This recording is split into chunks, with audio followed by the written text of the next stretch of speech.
పల్నాడు జిల్లాలోని వినుకొండ పట్టణంలో వేయించేసినటువంటి ప్రముఖ పుణ్యక్షేత్రమైనటువంటి శ్రీ గుంటి ఆంజనేయ స్వామి వారి దేవస్థానం ముందు ప్రతి సంవత్సరం లాగానే ఈ సంవత్సరం కూడా వార్షిక దీక్షలు అనగా 12/4/2025 చైత్ర శుద్ధ పౌర్ణమి మరియు శనివారం రావటం చాలా విశేషంగా చెప్పబడుతున్నది.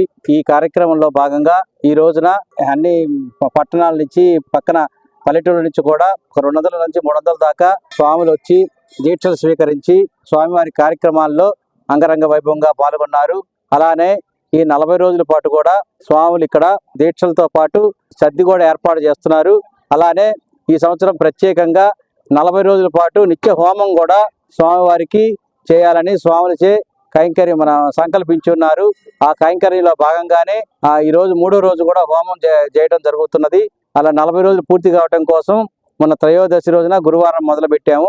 అలానే ఎవరైనా భక్తులు ఈ కార్యక్రమాల్లో ఆకు పూజలలో తర్వాత విశేషమైన హోమాలలో స్వాములు ఎవరైనా పాల్గొని స్వామివారి కైంకర్యాలకి స్వామివారి కృపకు పాత్రలు కావాలని మరీ కోరుచున్నాము. ఇట్లు గుంటి ఆంజనేయ స్వామి దేవస్థానం, వినుకొండ, పల్నాడు జిల్లా.